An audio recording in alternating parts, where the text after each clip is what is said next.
Okay. Purim is approaching very fast. There are 3 papers over here. 2 of them are sources. 1 of them is a timeline. 11 dates over there. And a list of 2 lists of kings. Kings of Bavel and kings of Madai and Podas. Yeah, it started by Achashverosh was the first one, no? Of Madai. Yeah, a Seder of Achashverosh of the Megillah. Yeah. Fine. So we begin with the following. Oh, please. There was a here, this is a ready-made set for your consumption. Beautiful. Thank you. Okay. So, by Yisrishin, the first base of Mikdash stands, we know, for 410 years. From the time of Shlomo HaMelech, Rabbi Tadmon, if you'd like to join, there are papers here for you. No? Whatever works for you. We'll take anything we can get. And the base of Mikdash lasts 410 years until the year 3,338 from creation. Okay, a little bit less than 2,500 years ago. Not so long ago. Not so long ago. And the way to remember it is Shilach, Gematria Shilach. Hashem sent us out. Shilach is 338. So 3,338 was the year that God sent us out. Of course, it was through the ruthless king Nebuchadnezzar. Nebuchadnezzar, Melech Bavel. Fine. So Nebuchadnezzar brings the glory back to Bavel. Meaning, the first king, Bechlal, historically, as far as Yiddish tradition is concerned, is Nimrod. Nimrod was the first documented king that had a sovereignty of power, and he was based out of Bavel. Bavel had many kings between Nimrod and Nebuchadnezzar, but it wasn't a world power for many years. It was during the first Beis HaMikdash. Ashur was a big kingdom. But Nebuchadnezzar brings the crown of royalty back to Bavel. And the first year that he was king in Bavel, he overpowers Ashur. He takes over Nineveh, conquers Nineveh. Nineveh is in the kingdom of Ashur. This is the same Nineveh that Yonah was sent to many years before. And Yonah warned them, they have to do tshuva, and they did. But it only forestalled the punishment. Ultimately, Nineveh was destroyed in the hands of Nebuchadnezzar. The next year, Nebuchadnezzar marches upon Yerushalayim. It was towards the end of the first Beis HaMikdash. The Beis HaMikdash is still standing. The Yidden were a monarchy. And the kingdom was run. The king was Yehoiakim. Yehoiakim, an anacle of David HaMelech. And the Gemara says this Yehoiakim was one of the worst of the worst. He would kill men just to take their wives, and the Gemara says he lived with his mother. His mother says, "What are you doing this for?" He said, "Just to anger God." He said the earlier kings didn't know how to get under the Eibishter's skin. Kamoi lo yodi la'arguzi. The earlier kings didn't really know how to anger the Eibishter. I know how to. He tattooed the Yud-Kei Vav-Kei on his bris. Really, he used to dafka wear shatnez and all these things. He was ruthless. How long did he live? He ruled for 11 years. He was in his 20s when he became king. He ruled for 11 years. So he not because he knew he was yeah. So the Gemara discusses if he has a chelik in Olam Haba, because the Mishnah says there are 3 kings that don't have a chelik in Olam Haba: Yeravam, Achav, and Menashe. And they were all before Yehoiakim. Doesn't count Yehoiakim. So the Gemara wants to know why not. He's going to have, but was he any better than them? So the Gemara in Sanhedrin quotes a story. It actually quotes it twice, so it must have been a real hit. That there was, at the times of the Tanoim, there was a fellow walking down the street of Yerushalayim, or somewhere, and he sees a skull on the side of the road. And on the skull was written 3 words: Zois v'oid acheres, this and something else. He buries the skull, turns around, boom, the skull popped back up. Buries it again, the skull keeps popping back up to the surface.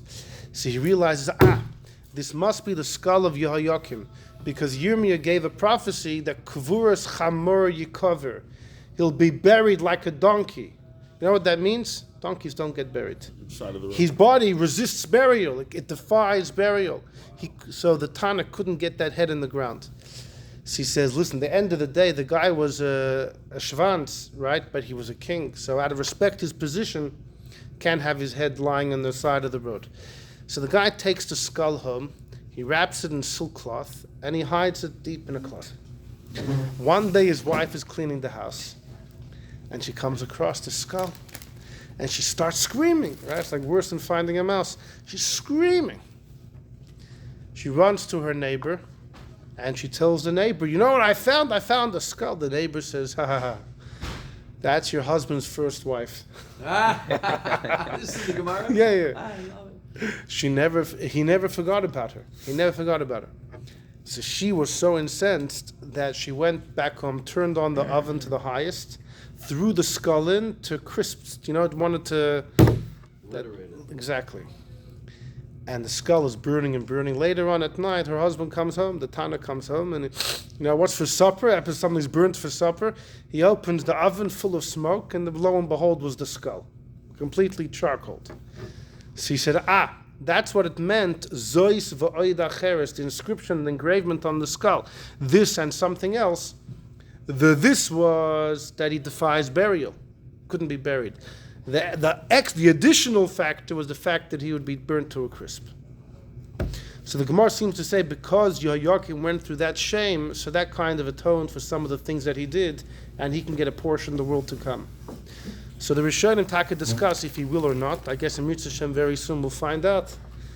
And if we see him, we can ask him why he did all those things that he did. But why did he? That's the hachas. It's just... The Gemara records that he said, who needs God? So people told, what do you mean? The sun, the light comes from the Eibush. He says, no. We have gems that glitter, give off enough light. So they told him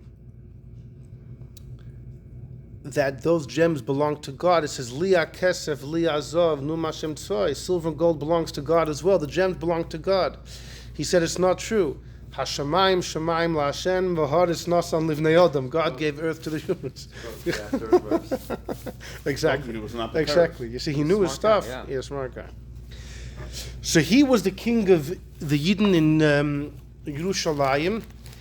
He was actually under the auspices of Paroi, of the current pharaoh at the time in Mitzrayim. So he was kind of a puppet king. Yehoiakim was evil. His father was a real tzaddik. His father, Yoshiyahu, was a big tzaddik. His father was best friends with Yirmiyah the prophet. And very quickly, how Yoshiyahu died, the father, Paroi tells Yoshiyahu, I want to go fight with one of the kingdoms northeast of Eretz Yisrael, let me go through.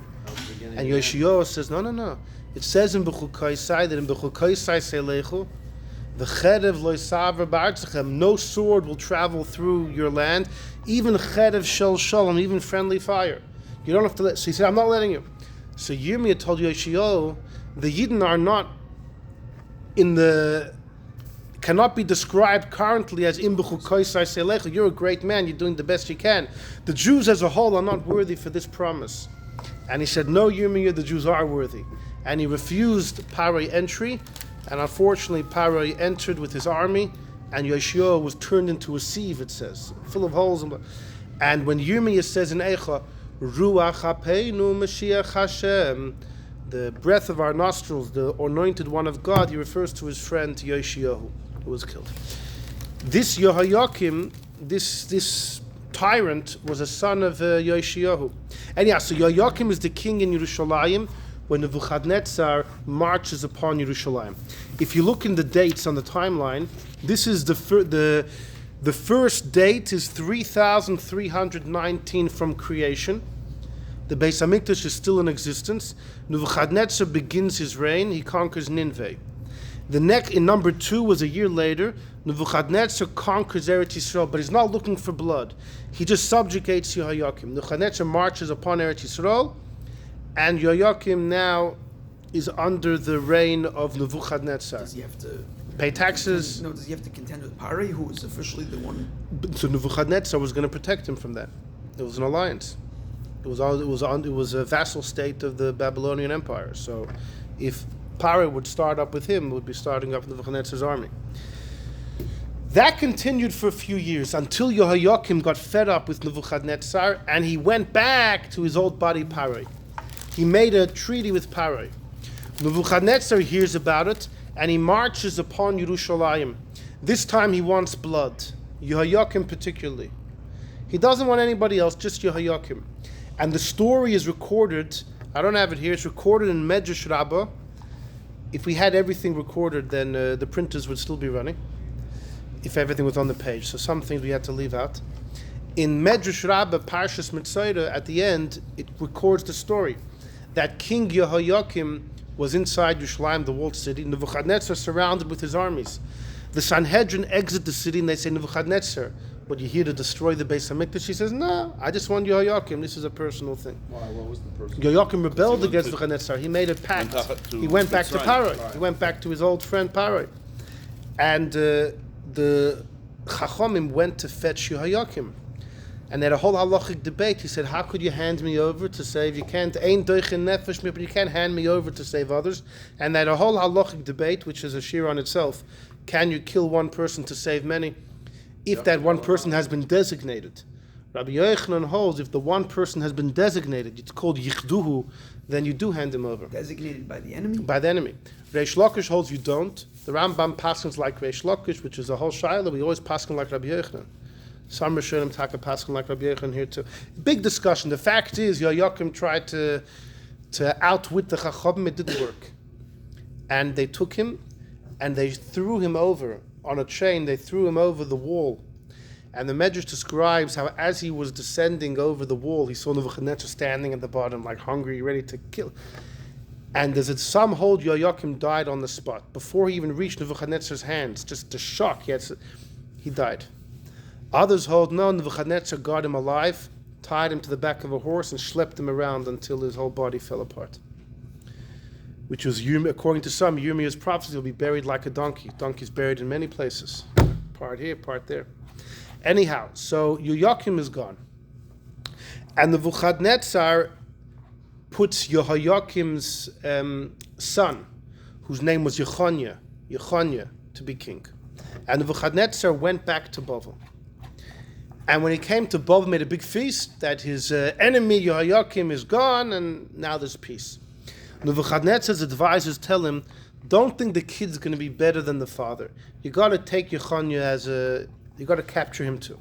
So Nebuchadnezzar right away goes back to Yerushalayim, and he captures Yechoniah. Yechoniah was only a king for 3 months. And Yechoniah was taken, he wasn't killed because he wasn't guilty of anything, but he was put in chains. He, the royal family, and thousands of important Jews were taken, all in chains, to Bavel. So this is the famous Al Nar's Bavel? This is the famous when the Mordechai went with Yehuda. There's no destruction yet. And Nebuchadnezzar took all these people, A, to weaken Yerushalayim, but B, also to bolster his own kingdom. Many of the people he took became his advisors. And that happened in the third date. You have in the timeline in 3327. It's in the same year Yehoiakim dies, and 3 months later Yechoniah was taken. It was all the same year. King Yechoniah is taken into Bavel exile with thousands of distinguished, for example, Daniel was alive then, he was taken. Yechezkel, the Navi Yechezkel, Hananiah, Mishael, and Azariah were taken, and Mordechai. Some believe Esther may have been a baby girl at the time. But must have all been very young, no? Well, Hananiah, Mishael, and Azariah, they were all pretty young, but Yechezkel was already a Navi then. Although Yechezkel's Nevuas, it all happens later on while he's in Bavel, but Ein HaShechina Shoira, the Shechina doesn't rest in Chutz La'aretz unless you start in Eretz Yisrael. Hoya Dvar Hashem El Yechezkel Ben Buzi, because the Eibusha spoke to him in Eretz Yisrael, once the connection has been made, then, once the call is going, then you can even go to It's like by Yonah. Yonah thought if he runs away from Eretz Yisrael, the Eibishter won't bother him anymore, and he won't receive any more prophecy to go to Nineveh. Yonah didn't realize that once the Eibishter speaks to you, once you're in, you're in. You can't hide from God. Anyhow, so Yechezkel was and so too Daniel, and Yirmiyah was staying in Eretz Yisrael? that's a long story about Yirmiyah. I don't want to get... At this point, Yirmiyah stays in Eretz Yisrael. Yeah, at this point, he's for sure in Eretz Yisrael. Nebuchadnezzar, tremendous respect for him. Remember, the Mekubalim write, because Nebuchadnezzar is an Einukul of Shloimeh HaMelech. Because Shloimeh married the queen of Sheba, and Nebuchadnezzar comes from that marriage. If you look in a Rashi in Sefer Malachim, there's a note that someone put in that from the Arizal. It's in the commentary of Rashi that the Arizal says that Shloimeh didn't speak to a queen of Malchus Sheva in theory and in intellect, but he converted her and they had a child, and Nebuchadnezzar came from there. The Rame Mipano says that Yirmiyah was a Gilgul of Shloimeh. So Nebuchadnezzar, not even knowing why, he had a very familiarity and a strong liking towards Yirmiyah. The reason is because Yirmiyah possessed the soul of his Zayda Shloimeh. Now he didn't know that, but so the Chidor writes about this, the Rame Mipano writes about this. He writes about it that he had this feeling towards Yirmiyah, tremendous respect. So Yirmiyah wasn't touched, but the rest were taken. Okay, But so also he foretold the downfall of of it, Yisrael. yeah.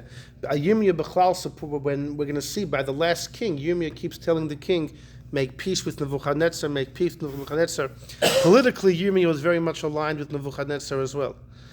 Now, Yirmiyah was because he got the message from God, but the way it looked, and that's why the Yidden hated him. They tried to kill him. All these stories. Anyhow, so back to the timeline. So in that year, 3327, Yoakim dies. Yechoniah is taken to Bavel. So what? There's no king anymore. Nebuchadnezzar now instates the last king. He was a brother of Yehoiakim, so he's the uncle of Yechoniah. He's the last guy. His name is Tzidkiyahu. And he also rules for 11 years. If you look at number 4, 11 years later in 3338, in the 4th date, that's Shilach, that's when Nebuchadnezzar comes, he destroys the first Beis HaMikdash, and all the survivors are taken to Bavel. Okay? So far we have 4 dates. We have the date when Nebuchadnezzar becomes king. A year later, Yoakim becomes his servant. A few years after that, Yoakim dies, and 3 months later, Yechoniah is taken to Bavel with 10,000 other Jews. 11 years after that was the Churban. Okay? So now that you know this, after the Churban, so Nebuchadnezzar took, there was blood everywhere. Yerushalayim was full with blood, and many Jews were taken in big chains, groups of people stacked together with chains surrounding them, taking them to Bavel. There's a Medrash that says that Yirmiyah, on the day of Tisha B'Av, he wasn't in Yerushalayim.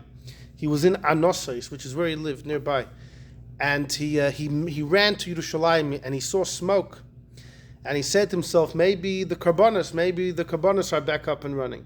But he knew that there's way too much smoke for Karbonos, the animal Karbonos. And he realized that there were Karbonos, human Karbonos. The Beis HaMikdash was destroyed, and he was so shaken. This would have been on the 10th of August. The smoke goes straight up. Yeah. Well, this is how the Medrash describes it. He was so shaken that he looked around and said, "Where are all the Jews?" And someone said, "They're all on the way to Bavel." So Yirmiyah looked on the ground and he saw footsteps in the dirt, in the sand, in the dirt, little footsteps of children's footsteps. He said, "The kids are going to Bavel. I'm going. I can't leave the kids." And he went fast. He caught up to one of the big groups, and he put himself he got himself under the chain. He joined them, and he walked with them until he came to the Euphrates River. And Nebuzaradon, who was the big butcher, he told Yirmiyah, "I'm instructed by Nebuchadnezzar to tell you that you have to make a choice now. You can go back to Eretz Yisrael, or you come to Bavel. You got to make a choice." So Yirmiyah said, "Bavel already has lots of infrastructure. Because 11 years ago, Yechoniah came, Mordechai came, Daniel, there's Cheskel, there's pizza stores, there's bakeries, everything. There's yeshivas, there's mikvahs. Eretz Yisrael is where they need chizuk. For the few people that are remaining there, they need help, they need support and encouragement. So Yirmiyah said, I'm going back to Eretz Yisrael. And as he turned to head back, the Jews started crying and screaming, Yirmiyah, Yirmiyah, how could you leave us? And they were crying. And Yirmiyah said, now you cry. If you would have shed a tear in Yerushalayim, none of this would have ever happened. That's the story in the old Medrash. Anyhow, so Nebuchadnezzar ultimately rules for 45 years. That's how long he ruled. If you look in the top of the kings of Bavel, in the list you have Nebuchadnezzar. He was taken over by his son, Evil Merodach.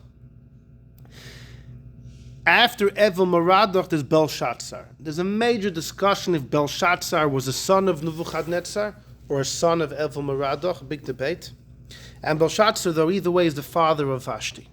Now, Nebuchadnezzar rules for 45 years. Evil Merodach rules for 23. Gets us 68. Belshazzar rules for 2 years, gets us 70 years.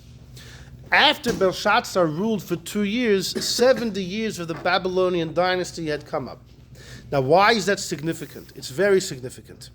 Because if you look on the page look at number 5 and number 6, there are 2 prophecies Yirmiyah gave. And people often confuse the two, and tonight in Mitzvah Shem we're going to get it clear. Pasuk in number 5 and number 6 are 2 different psukim scattered in Yirmiyah. One's in Perek Chav Tes, one's in Perek Chav Hey. In number 5 it says, Ki choy amar Hashem, so said Hashem, Lefi malois lebavel shivim shana. When Bavel has been around for 70 years, Efkei deschem, I'll remember the Jews, Hakimoisi aleichem, I'll fulfill dvari atov, my good word. Now the Eibush is promising to bring the Yidden back after 70 years to the Babylonian kingdom.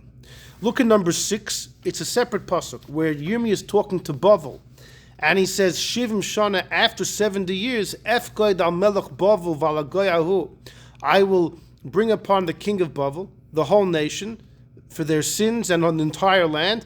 V'samti oisiv, I'll destroy the land. The number 6 was a prophecy of Yirmiyah towards the kingdom of Bavel. Number 5, Yirmiyah is talking to the Yidden. By both of them, he mentions 70 years. But one of them was about the Yidden's exile. The other one is about the length of the Babylonian kingdom. Belshazzar thought both of these were the same. Belshazzar thought that once the 70 years that the Babylonian Empire has come, the Jews will go back to Eretz Yisrael.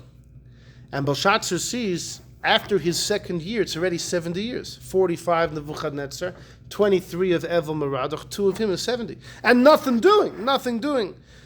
So apparently Yirmiyah's prophecy will never come true. The Jews are stuck here forever, and he was very happy about that. Okay, so that's something. As this is going on in Bavel, there are 2 neighboring kingdoms. One is Paras, Persia. One is Madai. Madai has a king called Achashverosh, not the Achashverosh of the Megillah, an earlier Achashverosh. He has a son called Daryavish, who later is going to throw Daniel in the pit of lions. How did he get Daniel from? We're going to see the whole story. The story is like this. This Daryavish is living in Madai. Daryavish ben Achashverosh is living in Madai. Daryavish was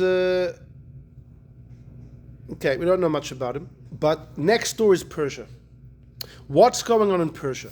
So look at number 1 on the source sheet. This is a piece from the Seder Hadoros. He says, Nimtza Kosov, he's quoting from the Shalshelis HaKabbalah, which itself is from 500 years ago, from Italy. He says, Nimtza Kosov b'sifrei malchei Paras. Number 1, you should know what it says in Persian books. There was a Persian king called Istargus. He was the Melech Paras. Loi haya loikim, he had one daughter, and she was going to inherit everything.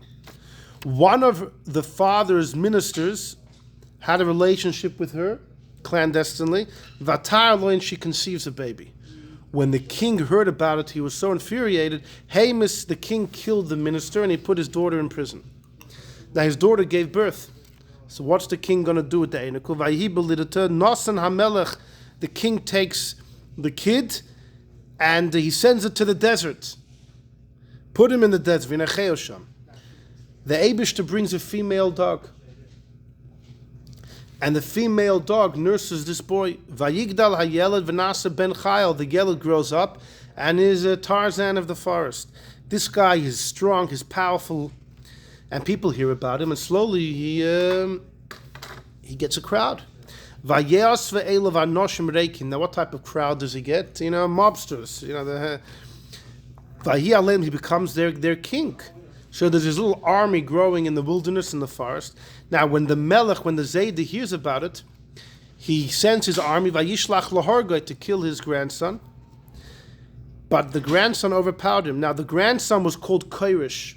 Beloshen Sarsi is Kelev. In one of the old languages, Koirish is a dog. Lefishin is Gadol Mikal, because he grew up from a... By the way, you know what it says, the Medrash says about Mordechai, that Esther, her parents passed away, she's a baby, who nursed her? Mordechai couldn't find anyone to do it, he nursed her himself. A miracle happened, and he was able to give milk. I think the Ben Ish Chai mentioned. What?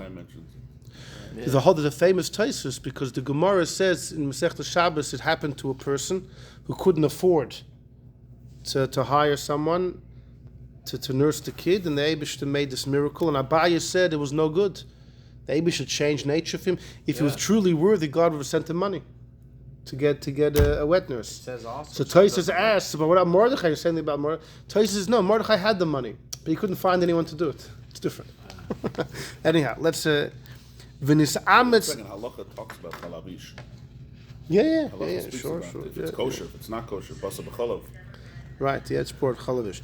V'nis ametz als Kana, the Einakul, he overpowers the Zayda, he kills him, and he takes over the whole Persia. So now this is how Koirish becomes king of Persia.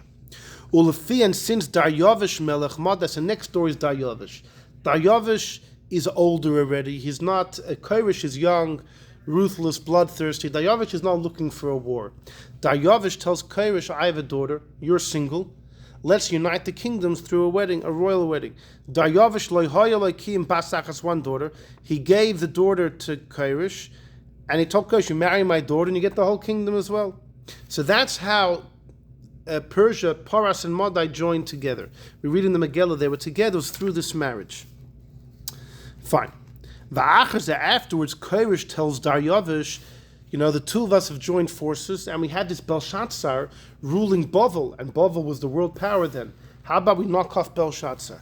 Anachnu malachim, we're kings. Why should we be meshubed to Belshazzar? Let's fight. It's more appropriate that we should be the kings. Why should we just be... Bavel was a world power then. So Persia and Madai, at the end of the day, were kind of answerable to Bavel. So it says Koirish to his shver Daryavish, how about we knock off Belshazzar and, let's take over the whole world. So Daryavish said, do it, you do it. And they fought with Belshazzar. Now what happened? Kishiniska, we're number 1, 6 lines on the bottom. When they came to the city of Babylon, Belshazzar's armies exited, and Miparitze Yisrael, there were many Jews. That's not an honorable title of these Jews. Fraya Yidden joined the fight, and who won? Belshazzar won. The Persians were sent flying and packing. Belshazzar was so happy he made a big feast. It was the same time that he thought the 70 years were up. It was exactly after he was king for 2 years. So Belshazzar made this big feast, a famous feast, which is discussed in Sefer Daniel, celebrating 2 things. A, he won this war against Persia and Madai, and B, the 70 years are up and the Jews are now here forever. He was very happy.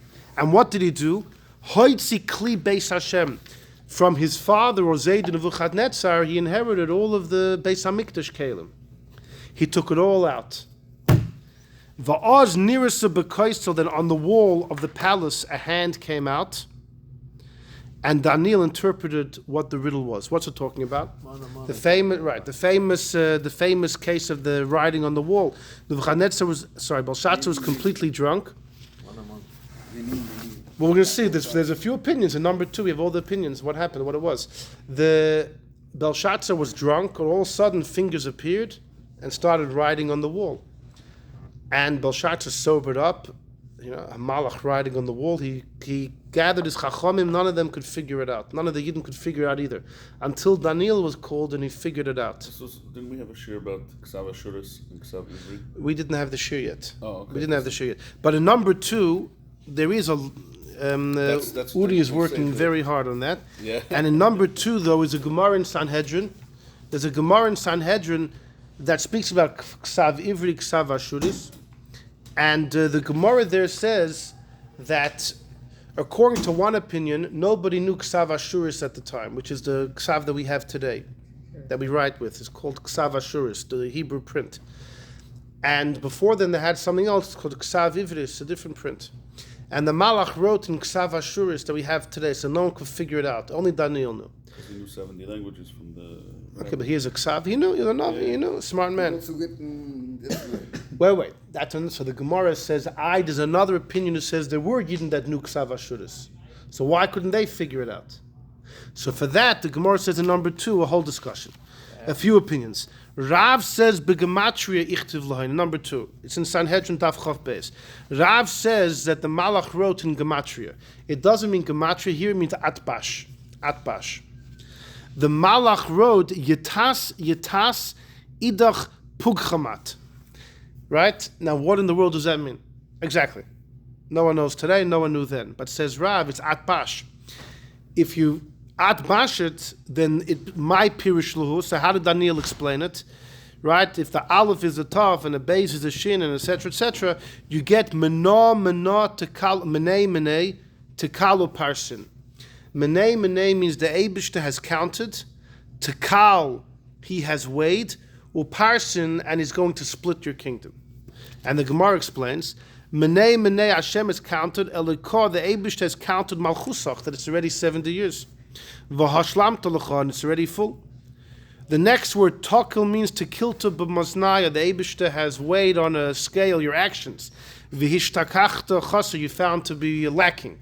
If you're a big tzaddik, God will let you stay king. But and then the last word, parsin, means prisas malchusach. The Eibishter will split your kingdom, and Yehovah will give it to Madai and Paras. Those words, menei to kalo parsin, he definitely said. That's written in Daniel. But what was written on the wall? So Rav says it was the atbash of menei. Shmuel Amar no. Shmuel says it's very simple. It was written like this. On the top line it said mamtus. The line underneath it said nankepi. Underneath said a'alron. But if you read it from top to bottom, you'll get menei to kalu parsin. If you write it down, you'll see.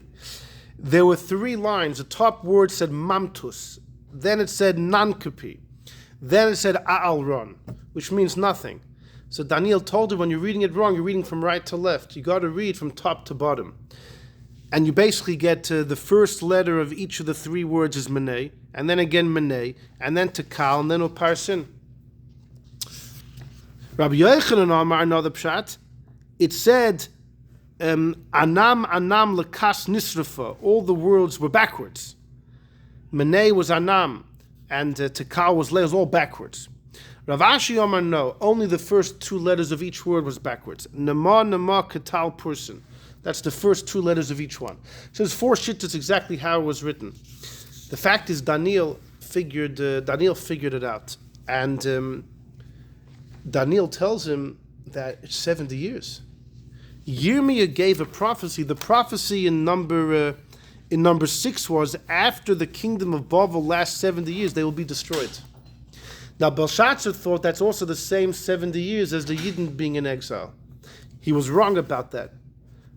But he was right that the kingdom of Bavel will last 70 years. And Daniel said, you're going down. So what happened then? So if you look in number 3, we have 2 versions. The Seder Hadoros in number 3 and the Medrash Rabbah in number 4. The Seder Hadoros in number 3 says this is what happened. In number 3. After Daniel decoded the handwriting, Usris Echad Shel HaMelech, there was one minister. Hayamaker Daniel Mimei Nebuchadnezzar. You see, Daniel, in Nebuchadnezzar's time, Daniel was mamish. Nebuchadnezzar had tremendous respect for him. In fact, when Nebuchadnezzar had that big the statue, and he said, whoever doesn't bow down will be killed. Hanani Mishael was ever thrown in the fire. The Gemara in Sanhedrin says that Nebuchadnezzar tipped off Daniel. Right. He said, get out of town, you don't want to be here. He didn't want to throw him in the fire. He had a lot of respect for him. But Belshazzar, we don't know that he had the same respect for Daniel, but there was one minister there who remembered how he knew who Daniel was. And when he heard Daniel say that the handwriting meant Belshazzar's going down, this guy said, I want to be the guy to make the prophecy happen. So Nasan Alibay Pesha Daniel, he took to heart Daniel's interpretation. And when he saw that Belshazzar was sleeping out of his drunkenness, Belshazzar said it drank wine for 1,000 people. Kara says Roshai, this guy cut off Nebuchadnezzar's head. Now, thank you, Belshazzar. Now, where were Daryavish and Koresh? They were running home from the defeat on the battlefield. Remember, the feast that was happening was a by celebration. Number 1 for the war, number 2 for the 70 years. Belshazzar was killed that night. Yes, we're going to see. So, but where were Koresh and Daryavish? They were running back home. The guy cut off his head. V'yimalad chutza le'ir. And this guy ran, he caught up to Koresh and Daryavish, and he told them everything that happened to Belshazzar, and he gave them his head. So the Koresh turns to Daryavish and they say, listen, this is Ein ze ela avur chito mechurban beis Hashem.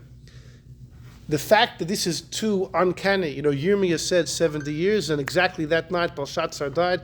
This must be because Belshazzar degraded the Beis HaMikdash by using the Kalim by the meal, and his Zayd and Nebuchadnezzar. I mean, they were anti-Semites. So they made a neder. If the Eibishter will allow us to defeat Bavel, then we will send the Jews back to Yerushalayim to build the second Beis HaMikdash. They made this pact between each other. Vahi ba'boker, then when the morning came, it was only one day after they lost the war. Vayalu amalachim al Bavel, they had a surprise attack. All the Babylonians hear Belshazzar's dead, and that's it. Their whole campaign is over. They're dread-stricken. But they captured it. They destroyed the whole city and Bavel, and there was blood everywhere. And Malchus Bavel came to an end, exactly as Yirmiyah had said. He said in number 6, Bavel will last 70 years. 45 years of Nebuchadnezzar, 23 years of Evel Meradach, 2 years of Belshazzar. Fine. If you look in number 4 in the Medrash Rabbah, there's a different version of what happened. In number 4, it's the Medrash Rabbah and Shira Shirim. It says here, Koresh and Daryavish, Shoyerin Shel Melech Belshazzar Hoya. They were gatekeepers for Belshazzar. Gatekeepers. We know Daryavish was the king of Madai and Koresh was the king of Persia. But apparently, like we mentioned, Belshazzar was a world ruler. So Daryavish and Koresh, they, with all of their power, the fact is they were answerable to Belshazzar. It was almost like they were working for him. But the Medrash is going to say that at that night they were literally by the door. So according to this Medrash, it wasn't right after a war they had. It's a completely different story. But Kivan Sheshama Haksuvim Halalu, when Belshazzar heard Daniel's interpretation that he's going to die that night, Amalin, he told them, Kol man de mischami hoche, anyone that comes here tonight, afilu du, even if he tells you that he's the king, arimu le'reishe, take off his head. Now, ein darken shomalachim lis manichim beisari shalem lifnim mitrakleneon. A king doesn't have the bathroom in the palace. Elachutz l'trakleneon is outside the palace. Now that night, Belshazzar poshed had diarrhea. Nisvatru may have koloi salayla. Belshazzar needed the bathroom. Unafak minpak, and he had to leave. But when he left the palace, Loya Gishambei, the guards, Daryavish and Koresh, didn't realize he left. Michi'al, when he returned, Gishambei, they see him. They tell him, who are you? Amar Loina, I'm the king. They say, ha! We were told to kill someone who says that. Valav came pak and Malka, the king told us that anyone that comes tonight, even if he says that he's the king, we should kill him. Semeh also, what they do, not lupircha shel menorah. They took part of the candelabra, potzu esmoicha, and they split open his head. This is the famous story of Belshazzar in the bathroom. But it does say that Koresh and Daryavish, they were the gatekeepers, literally. And they, so according to this, it wasn't coming off a war they had with Belshazzar. It's a completely different story. But either way, Belshazzar dies that night. That's a fact. What's also a fact is Daryavish becomes the next king of Bavel. whether it was through the war, which is the standard story, or the Medrash Rabbah that they were the gatekeepers, the fact is Daryavish and Koresh become the next kings. It's a duel, it's a partnership. Daryavish is the father-in-law, Koresh is the Adam, the son-in-law. The two of them are together, and they now rule over Bavel. In fact, it says, according to one place, that night Vashti went looking for her father. She went to Belshazzar's throne room. She sees someone by the throne. She's hoping it's her father. It wasn't him, it was Daryavish, who's now enjoying the new throne. And Daryavish says, do I have a shidduch for you? Because Daryavish's daughter and Koresh had a kid whose name was Achashverosh, of the Purim, of the Megillah. So Achashverosh's Zayda Daryavish tells the little Vashti, you're looking for your father, he's not here, but I have a future for you. I have a shidduch for you. And that's how Vashti and Achashverosh were paired up. So this Daryavish now became the world ruler. And that's when he threw Daniel in the pit. Daryavish though only ruled for about a year until he died. He was 62. He was actually killed in a war. And then his son-in-law Koresh now rules over the entire world. He's from Persia. He inherited his shver from Madai. They knocked off Belshazzar, took over Bavel. And so now Koresh rules over the known world, basically. And Koresh remembers the pact that he and Daryavish took, that they're going to allow the Yidden to go back and rebuild the Beis HaMikdash. So they do. Look at the timeline. We did the first four. You look in the fifth date on the timeline, the year that Belshazzar figures the 70 years have ended, and he throws a victory celebration. If you notice, number 5 is exactly 70 years from number 1. That was 70 years of Malchus Bavel. Nebuchadnezzar was 45, Evel Merodach 23, Belshazzar 2. And Belshazzar's killed, Daryavish becomes king. He's only king for a year. During that year, he threw Daniel, and that's the story of Daniel with the lions. Then Daryavish dies, and Koresh is king. So you have number 6. A year later, Koresh permits the Yidden to return and build the second Beis HaMikdash. Now, what's this 70 years from?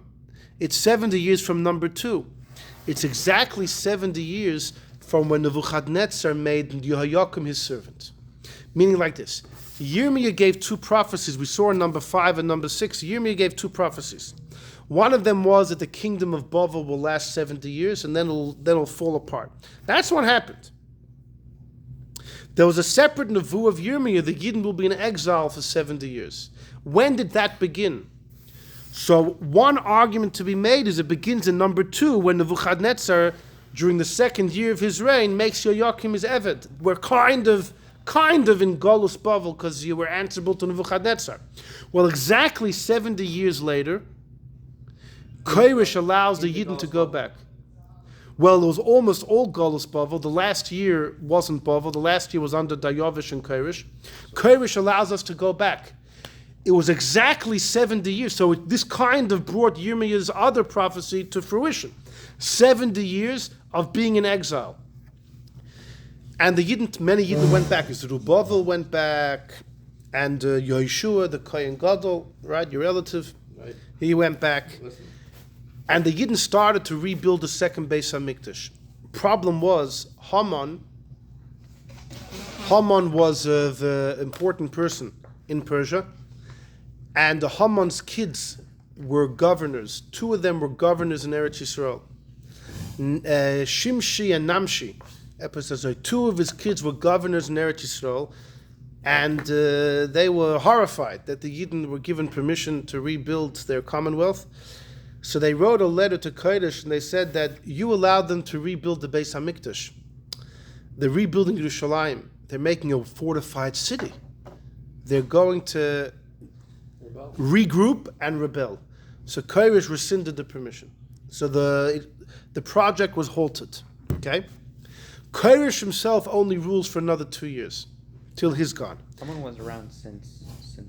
This is at this point is only a few years before the Purim story, because Koresh only ruled for a few years and then he died, and then Koresh's son Achashverosh, who's the son of Koresh, grandson of Daryavish, married to Vashti, so is the son-in-law of Belshazzar. Achashverosh now rules over the entire world, and he becomes king in number 7. It was either in the year 3392 or 93 when Achashverosh becomes king. Okay. Achashverosh, so that's why the Megillah starts by the Vayhi b'mei Achashverosh. Which Achashverosh? Not the first one that only ruled of Madai. The Achashverosh that ruled over all 127 countries.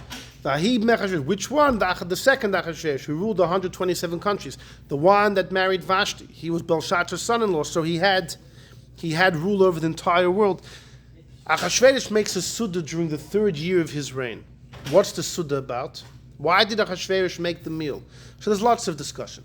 One opinion brought in the Targum on the Megillah is that he had made for himself a royal chair, a royal throne, exact copy of Shlomo Melech's throne. It took him 3 years to make it. So he, in fact, according to some, his father Koresh didn't live in Shushan. He lived in Babylon, in Bavel. He moved his residence. But apparently the throne had to be made in Shushan. I don't know, the materials, the workers, it had to be made in Shushan, and once it was made, they couldn't move it. So Achashverosh moved the entire Melucha over to Shushan. Others believe that Koresh and Dayavish themselves, after they killed Belshazzar, they themselves moved to Shushan. There's a historical debate, who was the one. But so according to the Targum, Achashverosh was celebrating the throne. There's another Medrash that Achashverosh just found 1,080 treasures that Nebuchadnezzar had taken from the Beis HaMikdash. Nebuchadnezzar was so greedy, he didn't want his own kids to benefit, so he took a number of ships, and he laid the ships with all the treasures and sunk them in the Euphrates. And Achashverosh found them, and there were 1,080 different boxes of treasures, and every day of Achashverosh's party, he showed 6 of them. It's hinted to in the Megillah. Maharsha, the 6 descriptions of his wealth, means every day he showed 6 boxes. For 180 days is 1,080. That's why it took. So he was showing that off.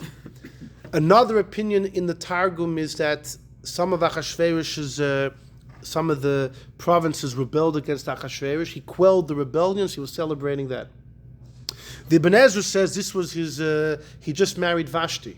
This was the big celebration. Vashti before them was too young. This was a big celebration. Originally, they were set to be married, but it could be there's a whole shadow how old she was. But the Gemara in Megillah says Achashverosh was celebrating something else. Achashverosh said that no one before me knew how to count. He said, Yirmiyah gave 2 prophecies. One of them is that Malchus Bavel will be 70 years. Now that happened, that's done. The question is the Jewish exile for 70 years. So Achashverosh said Belshazzar got it wrong, because Belshazzar thought the 70 years of exile was the same 70 years as a Babylonian kingdom. Why would it start when Nebuchadnezzar came king? We conquered Nineveh. Like why would that have... Koresh, who gave Rishus to go back, basically counted 70 years from when Nebuchadnezzar made Yoakim into his servant. That was also wrong. Says the Achashverosh, you count from Yechoniah. You count from number 3. Because that's when the Golos Taka began. Nebuchadnezzar schlepped thousands of Choshev Yidden to Golos in Bavel. So that's when the 70 years begins. So 70, number 3 is 3327. If you count 70 years, you get to number 8. 3395. So the question, Achashverosh doesn't know how to count either. He's 2 years off. No, the dates here are right. Achashverosh was off. So Rabbah asks this in the Gemara, and Rabbah answers that Achashverosh thought when it comes to a king, part of a year is a full year. Part of a year is a full year. 27 and 35. Yeah, or exactly, or different, or some of the kings, Daryava, each one you can count and you can throw in extra years there. So Achashverosh was certain that in the 3rd year of his reign, now 70 years is truly up, and the Yidden aren't going anywhere. Is a raya, the Yidden are here to stay, and Eretz Yisrael will never be rebuilt, and that's why he threw. And he did the same thing that Belshazzar, his Shver, did. He took out all the Kalim of the Beis HaMikdash, and Achashverosh got dressed up. The Gemara says Achashverosh got dressed up as a Kohen Gadol. That's why on Purim he get dressed up. Achashverosh, as the Gemara says, that he dressed up like a Kohen Gadol. And the Gemara says, just like by Belshazzar's feast, when you play with these holy things, someone dies. So Belshazzar died. So too by Achashverosh's feast, someone had to die, and it was Vashti. So the Ben Ish Chai asks, why Vashti? Achashverosh himself should have died, just like Belshazzar died. So he says like this. He says, who put this idea in Achashverosh's head to celebrate and bring out all the kalim? He, or his father, or her father, he just did what his shver did. Belshazzar, he did it. So Belshazzar was responsible for what Achashverosh did. But Achashverosh ultimately called the shot. So they're both responsible. So they both should suffer. If only Achashverosh would die, how's Belshazzar suffering? But if Vashti dies, then they both suffer. Because Vashti was the only child of Belshazzar. So now he has no continuation. And Achashverosh loved Vashti, right? In the end, Achashverosh was so upset that Vashti died, he killed all the advisors. Said someone. He killed Memuchan. So that's the whole shaila. Memuchan told Achashverosh to kill, no. Memuchan told Achashverosh, he advised him to kill Vashti.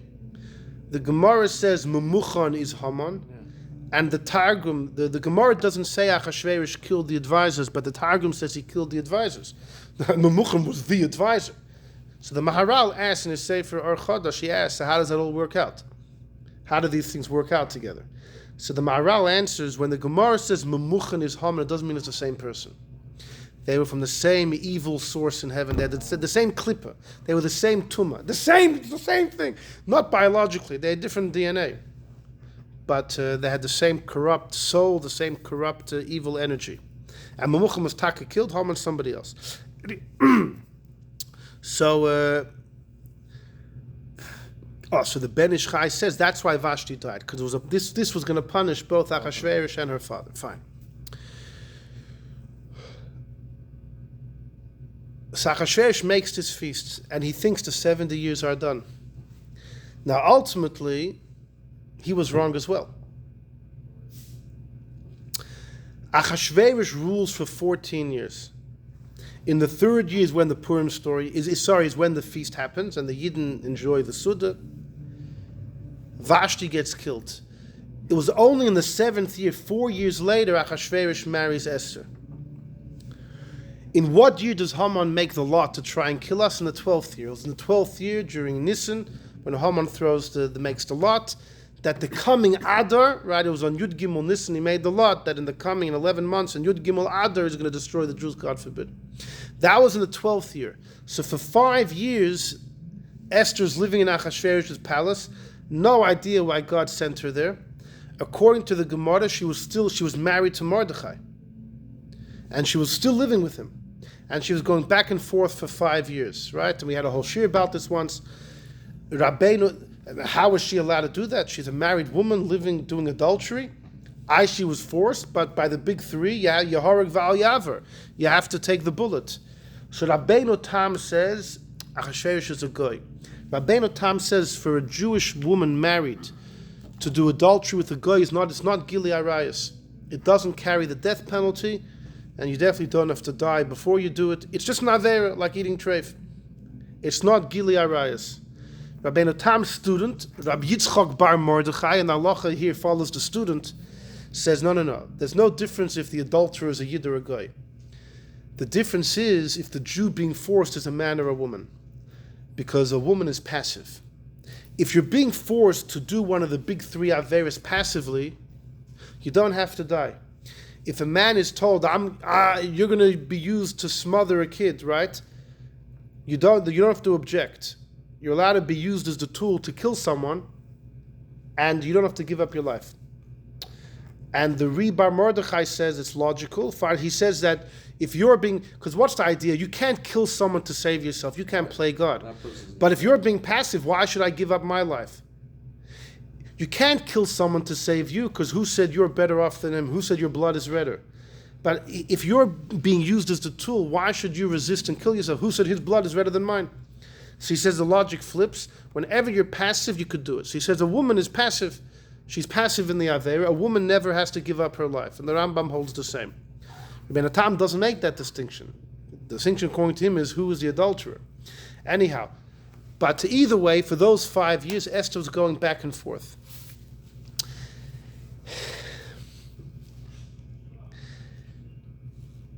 Tosfos asks a very important kasha. There's a law, if a woman is with one man, she has to wait 3 months before she's with another man in order that you should know if she has a child, who's the father? Havchana, to be able to discern. And there's a discussion if that's a biblical requirement or just rabbinic. It could be it's biblical that you have to wait. So the problem is, Tosfos says, how could for 5 years she was going back and forth between the two husbands? How could you say that? She has to wait 3 months. So you're going to say maybe she did wait 3 months. The Gemara says, you know why Big Son and Seresh wanted to kill Achashverosh? Because they never slept. They were up a whole night. You know why they were up a whole night? Because Achashverosh was always thirsty. Why was he always thirsty? Because he was always with Esther. That's what the Gemara says. They don't tell this to the kids. But the Gemara says in Megillah that because he was always with Esther, in fact, it says in Medrash that the Eibishter made a miracle that Achashverosh, even after hundreds of times, it was like his first time with Esther. He always had that same passion. And he was always thirsty. He was therefore always thirsty. He was always ringing the bell for Big Son and Seresh. So the Gemara says they said, enough, we're going to kill him. Enough. With this water, they wanted to kill him just so they can get some sleep. So Tosfos says that means he's always with Esther. So how could Esther have ever gone to Mordechai? So Tosfos says that she used to use a moich, a contraceptive, to make sure that she wouldn't conceive with one of them. So then you can go back and forth, because if you do conceive, she'll know with which one. Tosfos doesn't say with who did she use the contraceptive. So it's a major debate. The Saga in his Sefer Turei Even says that she used it with Mordechai. And she actually conceived from Achashverosh and had a boy called Daryavish. She actually conceived. That's how the Saga learns. The Maharsha says, what? You think she would use a contraceptive with Mordechai? Mordechai would never allow it. Mordechai, Tzadok Hador, wouldn't want his Zera to be Levatola. So the Maharsha says she must have used the Moich with Achashverosh, not with Mordechai. The problem is that Esther and Achashverosh have a child. His name was Daryavish, named after the Seder. The Daryavish ben Achashverosh, the son of Achashverosh and Esther. So the Maharsha asks, if for those 5 years, what was her heter to go back and forth? Because she used the moich according to the Maharsha, she wouldn't use a moich, Achashverosh. So how did she conceive this Daryavish? So the Maharsha says, for 5 years she was going back and forth. But in the 12th year, when Haman made this decree, right? And Mordechai told Esther, you have to go and beseech Achashverosh for mercy. What does she say? The king hasn't called me for 30 days. So Mordechai says, you have to go in on your own. So now she's being active. The Gemara says that Esther told Mordechai, until now I was being raped, so I was allowed to go back to you. Right? A married woman who's raped, unless her husband's a Kohen, if he's not a Kohen, she can go back to him. But she says, now that I'm going Barotzen, now I'm the one going to him, it's considered Barotzen, willingly, and I'm going to become Osir to you. So says the Maharsha, she became Osir to Mordechai, and that year during the Purim story. And then she dropped the moich with Achashverosh. There's no more reason to have the moich. And that's when she conceived with Achashverosh. And that's when she had Daryavish. The problem is, Achashverosh only ruled for 14 years. If you look in the timeline, in number 7 is a king in 3392. In number 10, he dies in 3406. He was a king for 14 years. Now, Haman made the Gzeir in the 12th year. It says clearly in the Megillah. That's when Esther went in willingly to beg for mercy. That's when the Maharsha is saying that she no longer could go back to Mordechai, so she drops the moich with Achashverosh. You know what happens then? And then she conceives. So a year later, a boy is born. 4 years old. He's the king when he's 4 years old. Because in number 11, in 3408, this Daryavish, in the second year of his kingdom, allows the Yidden to resume construction of the second Beis HaMikdash. So what's the question? So Yonis and Ibis asked, you know how old Daryavish was? 6. No. 2 or 3. Because He was born in 3405. According to the Maharsha, he's born in 3405 because during the Purim story in 3404 is when she becomes usher to her husband. She conceives. Even if she conceived right away, 9 months later, it's 3405 that is born. A year later, Achashverosh dies. And then in 3408, the Yovish, he's 2 or 3 years. So B'yonis and Eibishitz asks in one of his droshes in the Yadas Dvash, he says the Marshal loy dok. He didn't carry out the whole cheshbon because how could you? Everything works out before then. The moich with Achashverosh, and then she drops the moich, then she conceives. But if you finish the whole calculation, it'll end up being that Dayavish was 2 or 3 years old when he allowed the Jews to rebuild. If she could could be a see young child. 2 years old. Okay. 2 years old is a bit. A regent king. They had regents. So some say, what is a regent king? That it's the The mother mother. that calls the. So it was Esther that called the They had that all shot. over. It was Esther. It was Esther that. According to that, Esther called the shot. And let us go Why back. did she wait till 3408?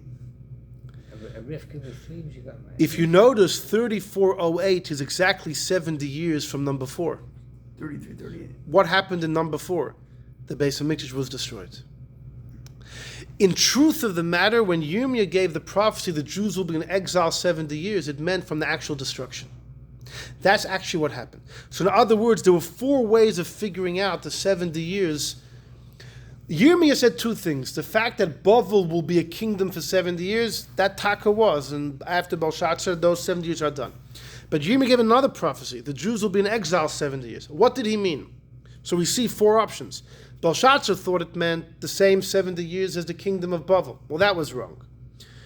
Koresh gave us permission to go rebuild the Beis HaMikdash. That was a year after the Belshazzar story. It was exactly 70 years from when Nebuchadnezzar conquers Yehoiakim. But we didn't really go into Golus then either.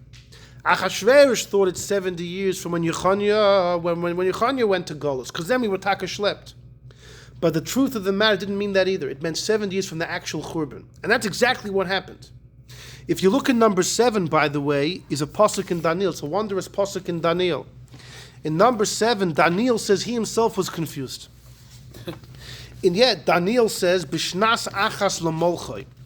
It was in the first year of the kingdom of Daryavish, the original one, the guy that threw him in the den of lions. Ani Daniel, he says in number 7, I am Daniel, Binoisi B'sfarim, I'm trying to figure out what Yirmiyah meant. Misper Hashonim Asher Hoyadvar Hashem al Yirmiyah Novi. I have to imagine. Daniel's writing this while the original Daryavish was king. So right after Belshazzar died, the Daryavish who threw him in the den of lions, who was only a king for less than a year. Daniel is writing, I'm trying to figure out what Yirmiyah meant. So he also thought it was 70 from He wasn't sure. He wasn't sure what he thought maybe it's going to be then. Maybe it was 70 years from when Nebuchadnezzar conquered Yehoiakim, so which was in Nebuchadnezzar's 2nd year, so it was 1 year after Belshazzar will be this. Maybe it's that. He wasn't sure, but then in the end he says, until I finally realized, L'malus l'chorvus Yerushalayim. The 70 years when Yerushalayim was destroyed. So it was the number 4 on the How timeline. did he realize it? Like what? It's what what's incredible. changed No. in his mind? Daniel wrote this. He's writing this before it happens. Now Daniel never sees it happen. Daniel was killed by Haman. Daniel was killed was Hasach. He's Hasach. He was killed by Haman in the Purim story. Yeah. When he was going back and forth. Right. So Haman knocked him up. I gave a whole shir to the Bochum a few Shabbosim about why Daniel represented the Jews never sinned. Because the whole reason the Jews were going to be killed was because they bowed down to the Nebuchadnezzar's statue. But there was a tzitz inside the mouth. Were you there for the show? Nebuchadnezzar plucked out the tzitz. Who grabbed it up? Daniel. So he represented that the Jews weren't really bowing down to anything. It was the Eibishter that was inside. Anyhow, fine. So Daniel represented a limud zchus for the Jews. That's why Esther wants to use him. That's why Haman knocks him off. But the point of here is, Daniel actually never saw the fruition of what he wrote over here. It's fascinating. Daniel's writing this before Achashverosh's feast, before Koresh allowed us to go back. It was after Belshazzar was killed, before Koresh told us to go back, which that was only 1 year in between all that. The 1 year of Daryavish, Koresh's father-in-law. And Daniel said, I'm trying to figure out what Yirmiyah meant. But he knew. How did he know? a malach came and told him. That's how he knew. Gabriel came and told him Okay. that this is the 70 years. This is the 70 years. That's how we figured it out. No, That's the cheat code. The pele is that this was written. If Achashverosh would have gotten a copy of this, then why was he making his feast? He should have realized that Achashverosh thought it's 70 years from Yechonia, but Daniel wrote a few years earlier, it's 70 years from the actual destruction. No. It's fascinating. Achashverosh Bechlal didn't respect Daniel. He didn't have him as an advisor. He was advisor for Esther at the end. Seder, yeah. I'm He saying was that. early, Nebuchadnezzar loved him, but that was his prime. Not, afterwards it People wasn't. like their own cheshbonis. Oh, so right. So this is all the cheshbonis of the 70 years. You know, like they say, there are 3 types of people: those that know how to count and those that don't. You know what? All these mistakes in how. Oh, so here's the thing. So now, who gave the permission for the Jews to actually go back and rebuild the second Beis Hamikdash? It was Daryavish, the son of Esther Jew. and Achashverosh. Or A Jew. Right, Esther and Achashverosh. So we said, how l'chayra was he born if she's busy using a contraceptive? So the Shagas Arya holds that she always used a contraceptive with Mordechai. She conceived from Achashverosh right after they got married. Okay, but then he would only be like. He was a 7 or kid, 8 years old. beside he's a kid, fine. There were many kids, fine, but he wasn't a 2-year-old baby. Kids were. He was older. That's any You better. have many kings, 7 or 8 many year old. Jewish kings. Yoshiyo, Yehoyash both became king at He 8. said King Tut. Yeah? Hadoros. Mavel, yeah. King Tut was a boy. Oh, there you go. Child king. Yeah, You yeah. know, they both the Rebbe. They both the Rebbe. He was 12 when his father was nifter, and they made him a Rebbe. Wow. But he Four couldn't do members. something. I remember. When it Wow, was. wow. Look at that. So Unbelievable. it's like, Right. 70 years ago or something. Fascinating. The youngest Rebbe ever. But I remember it. Must be like 60 odd years ago. Fascinating. But there's a story of the Sfas Emes. The Sfas Emes, when his Zayda died, the Chidush Yarim, a few years later, the Sfas Emes became a Rebbe. Now, he was already around 20, but for the older Chassidim, he was considered a Shnuk. That you're going to become Rebbe. So he told them the famous story. There was a town, and on the edge of the town was a huge mountain, a formidable mountain, impossible to climb. And one day a group of chevra said, you know what, we're going to climb this mountain. And they train, and they had those mountain boots and those sticks, and they have their backpacks of water, and they start climbing the mountain. And the higher they climb, the higher they see the mountain truly is. And they're completely out of strength, but they're going and going, and it takes them day after day. And finally, after such an effort, they reach the top. They pull themselves over to the top, and they see there's a garden there. And there's a kid playing. And as they're about to pass out, they ask the kid, how did you get here? And the kid said, me, I was born here. Yeah. Anyhow, so here's the thing.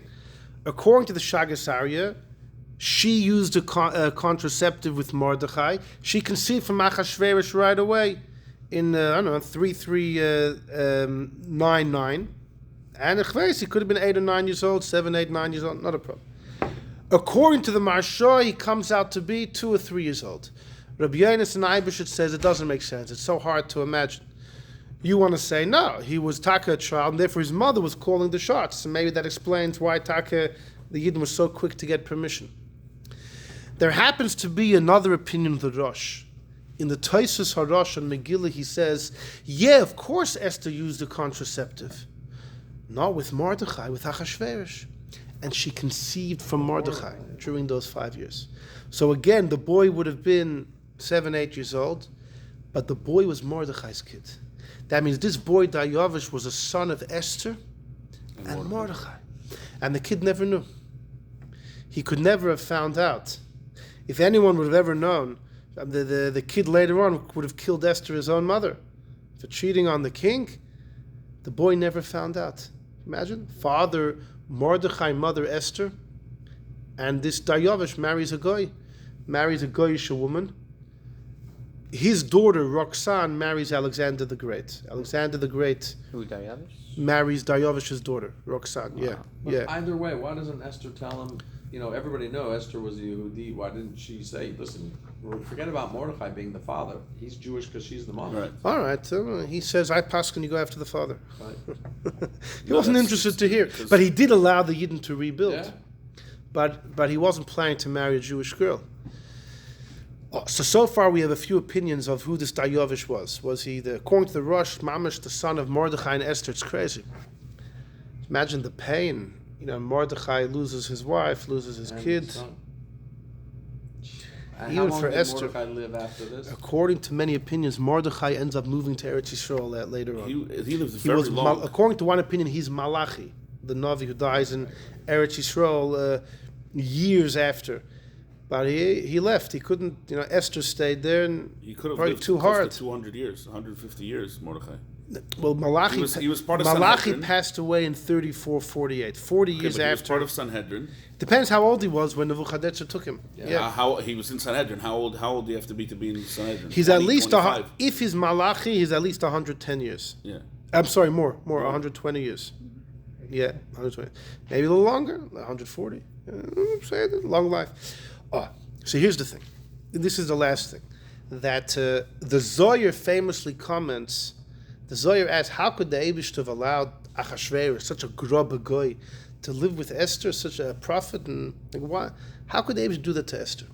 So the Zohar says Esther never touched Achashverosh. She would send in a shade, and we learned about this once that she had to be in the room, and actually all the preliminary acts she had to do herself. When it came to the actual deed, she would say a name of Hashem, and a lookalike just like her would exit from her, and then she would disappear. Or else Achashverosh is going to see two women and scratch his head. It's not going to look good. So the shame that she used would allow this lookalike demon to exit from her, and then she herself disappeared, and that's when she used to go to Mordechai. Because the Gemara says she used to leave the lap of Achashverosh and go to Mordechai, as if you had to go one from the other. So the Ben Ish Chai says, it was only when she used the shame to get the lookalike demon for her and Achashverosh, so she was able to use the shame to save herself from having to be with him. She also had to become invisible, so Achashverosh wouldn't see two of them. So then already she invisibly walked outside and went to Mordechai's place. So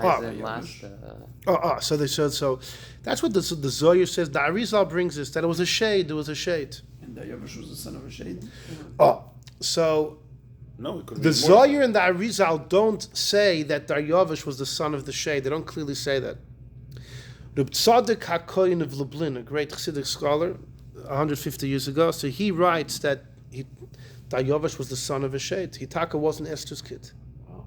And that would make sense why he did. Taka wasn't Jewish. Right, he wasn't Jewish. He wasn't Jewish. The Chal, he was involved in shady business. The Gemara says when it came to money, he promised money, he never gave it to the Yidden. Yeah. The Gemara says he was good, then he went sour. Because he was only, it looked like he was helping the Jews. In the end, he didn't follow through. It looked like he was Jewish. It looked like he came from Esther, but truly it was just a shade. That's what Tzadok Hakohen of Lublin says. Some Kabbalists say that for the 5 years... That's also why answers another question, even though it's not necessarily a question, why Mordechai was able to be with her. Because the shade was with Achashverosh, she was not with Achashverosh. So you know what about that? So Tosfos asked, though, how could she go back and forth? She has to wait 3 months. Tosfos says she used a moich, a contraceptive. Why didn't Tosfos answer? It wasn't her, it was a shade. So look at number 8. This is the Koznitzer Maggid, Rabbi Yisrael of Koznitz, who was a friend of the Alter Rebbe. He was by Mizrich, by the Maggid. In fact, it's known that the Mizritcha Maggid had a Seder of the Arizal. What that means is the Arizal didn't write a Seder. The Arizal taught certain kavanas, and based on that, all of the Arizal students are trying to figure out how the Seder should look. So one of these copies came to the Maggid, and the Maggid wasn't happy with it. And the Maggid told the Alter Rebbe, that someone just came here, a Mekubal from Poland, and that was the Koznitzer Maggid, Rabbi Yisrael Hopstein. And the Maggid said that now that he's here, he can make a Seder out of what we have over here. And the Koznitzer Maggid took the Maggid of Mizritch's Seder and wrote notes. This Seder is extant today, And a few years ago, someone realized that actually, besides for the Kozhnus and Maggid's footnotes, there's someone else's footnotes there. And they cross-reference it's the Alter Rebbe's handwriting. So on this Siddur of the our Maggid... Nusach is probably based on a lot of those... this was earlier before, right? Yeah, probably. So you have the Kozhnus and Maggid, all of his Hadoros, and the Alter Rebbe here and there stuck something in. So the Kozhnus and Maggid wrote the Avodas Yisrael. And he asks in number 8, Taka, why does Tosfos say she used a contraceptive? Say it's not a contradiction. She didn't have to wait 3 months because the shade was with Achashverosh and Esther's with Mordechai. So V'yeshloimer Gam came but Tosfos. He says Tosfos asked number 8. Al Hadar Minam B'Gemar Malamed. She used to go to mikveh from the lap of Achashverosh, and then she used to go to the lap of Mordechai. And Tosfos asked, Haloi Tzarech Havchana, don't you need to discern? Even a Amona Grusha have to wait 3 months. So how could she go back and forth? And Tosfos teaches that she used a moich. So he says, Efshir could be that Tosfos agrees to the Mukubalim that she used to summon a shade. The name of the shade was moich. Because he functioned the function of a contraceptive. Right, effectively. So that's his name. The Malachim are called by their name. Yeah, exactly. By So the Litvushers say this is the biggest Purim Torah. That the Moich, when Moich was the name of the shade. What they don't understand is this idea that Fakert, a Malach is given the name of what he accomplishes. Is when he goes for a force. Right. The whole purpose of this Malach was to... Now, according to the Zohar, the purpose of the Malach was just that Achashverosh shouldn't get his ugly hands on Esther. But it also helped that she could go to Mordechai. So it was the function of a Moich, so he had the name. So according to the Kozhnus and Maggid, Tosfos also going along with the Zohar, that it was all a shade. Do you think that could explain why it was always like the first time for Achashverosh? Because it was not with like a physical. Right, exactly, yeah. Well, the body was physical, but when it was physical, listen. It looks like duck, it tastes like duck, right? Quacks like duck. Right, but right, but you're right. It was a new person. It was type of, I don't know, maybe it was a mirage, I don't know, hallucinations. No, you assume it was. I mean, these tricks work. It's not just a magic trick. When you use these shamas, a shade comes in a physical body. And so and the energy inside is a shade energy. But so the Shail is though. But Esther told Mordechai, 5 years she's going back and forth, fine. But then, when she went to daven for the Yidden, when she went to beg for Achmanos for the Jews from Achashverosh, she tells Mordechai, now I'm going to become usher to you. Why? Why? It's not her, it's the shade. Yeah. So the Ropshitzer, Naftali Ropshitzer says, for 5 years she used the shade. On that fateful night, she had to go herself. You know why? Because when it comes to saving Klal Yisrael, it can't come from the dark side. It has to come from Tzad HaKdusha. She couldn't do the shade. She had to go herself. She had to go herself. Okay, but he says the word is it can't come from Sitra Achra. When it comes to saving Yidden, it has to come from Tzad HaKdusha, which is her. She had to go in herself. So according to the Ropshitzer, right, the Zohar and the Arizal say she always sent in a shade, but they don't say that the shade gave birth to Dayavish. Because it could be there was one time that she couldn't send the shade. She had to go in herself. And that's when she became also to Mordechai. And it could be she conceived at that point, or, like the Maharsha says, and she gave birth. Like we said. Well, that's Tzadok Hakohen of Lublin. Right. I'm saying either or. Right. So these are all the possibilities. Just to finish off with one thing, whatever happened to Vashti and Achashverosh in number 9, this is from the Rame Pano, right, the Makubal that we love, Menachem Azariv Pano. He wrote the Sefer Gilgulei Neshamas. And he says, Vashti was Nizgalgula Ba'ahi Para. There's a story, the famous story in the Psikta, that there was a Yid who owned a cow, and the cow wouldn't work on Shabbos. The Yid sold the cow to a Goy. The Goy tries to use the cow on Shabbos, nothing doing. He tells the Yid, I want my money back. What type of cow did you... So the Yid went over to the cow, whispered something into the cow's ear, and it started working. So the Goy said, well, you're a wizard, a sorcerer? And the Yid said, no. I just explained to the cow that you don't work for me anymore. Now you work for a Goy, you got to work on Shabbos. This guy was so taken aback, he was Megayer. And he became a Tana by the name of Yochanan ben Tursa. Tursa in Aramaic is a cow.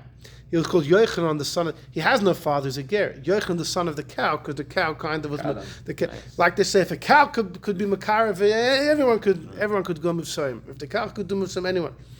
So that story's in the Psikta. Says that Amemi Panu. You know who the cow was? The cow had the soul of Vashti, because Vashti used to get the Yiddish girls to work naked on Shabbos, so she had to come back as a cow and not work on Shabbos. That cow didn't want to work on Shabbos to plow. She's Vashti, because she wanted that the Bnei Yisrael should do malach on Shabbos naked. And that's why she came back as the cow. You know who the guy was who became the Tana? He's Achashverosh. Now the chassid, the guy who owned the cow, knew that it was Vashti. And he said, Now I own you. You get a day off every week. You don't deserve it. So the Yid sold her to a guy just so she should get her just. So she sold him. And then he says he whispered into her ear, like the story of Eliyahu and the two cows, a well-known story, by the story on the Mount Carmel when Eliyahu was facing off to the 450 false prophets. Eliyahu said, both you and I will take a cow and we'll offer a carbon, whichever one gets a fire from heaven. So the cow that was going to the other side came to Leo and said, it's not fair. My friend gets to go to you and I'm going to these Shvanson over here. Elio said, the same way that my cow sanctifies God, you're also going to sanctify the Eibishter. Anyhow, but then he says, the goy that was Megaya was Achashverosh. So Achashverosh, the goy that bought the cow, and then ends up converting because he was so nispol from the cow, was Achashverosh. Achashverosh became a Tana. Rabbi Yochanan Bertos, Avashti became a cow, Achashverosh became a Tana. Now, I saw once a study that Rabbi Yochanan Bertos is mentioned a number of times throughout Shas. And every statement that he said somehow connects to something Achashverosh did. One of the famous ones is that when Rabbi Akiva believed that Bar Kochva was Mashiach, this story is in Masechta Tainis in the Yerushalmi. I think it's there. And Rabbi Yochanan ben Tursa was the one that told Rabbi Akiva, you got it wrong. He told him, grass is going to grow on your cheek before this Bar Kochva is Mashiach. So some want to say that he was trying to set the record straight. See, when he was Achashverosh, he thought the 70 years, he thought the redemption had come before it came.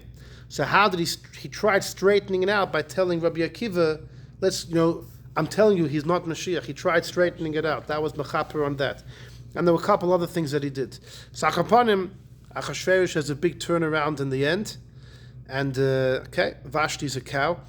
But the big mystery is Daryavish, the son of whoever, the son of Mordechai or Achashverosh, the son of Esther or a shade.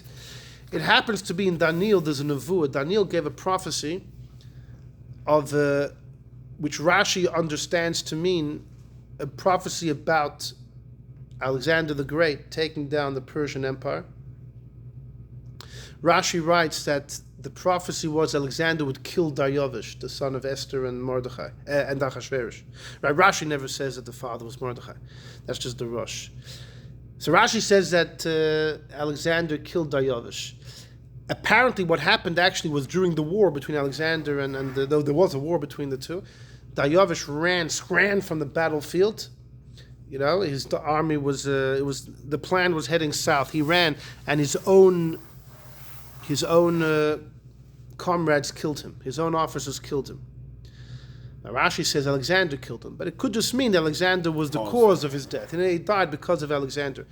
But Alexander then, in Goyish sources, it says Alexander found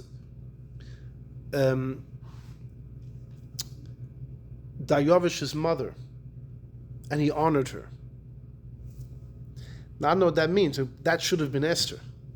So who knows what happened to Esther at the end of her life. If you look at the story, and then Alexander married Daryavish's daughter Roxanne. But if you look at the story of Purim from Esther, very sad story. It's a very sad story. Taken away from her husband, living with a Goyish king, stuck in the palace. She has a Gid who grows up as a Goy. She becomes Osir to Mordechai. Mordechai has enough, ends up going to Eretz Yisrael. She lives by herself. Very, very sad life. Maybe if you wonder, that was the best Eibishter could do. Why did they? So I'll just end off with one thing, that the Ben Ish Chai writes, Esther told Mordechai, I have to go to Achashverosh willingly, and I'm going to be with him at night, and I'm going to become usher to you. The Ben Ish Chai said that's what she thought. But ultimately she succeeded during the parties, of the wine parties. She never had to go to him at night.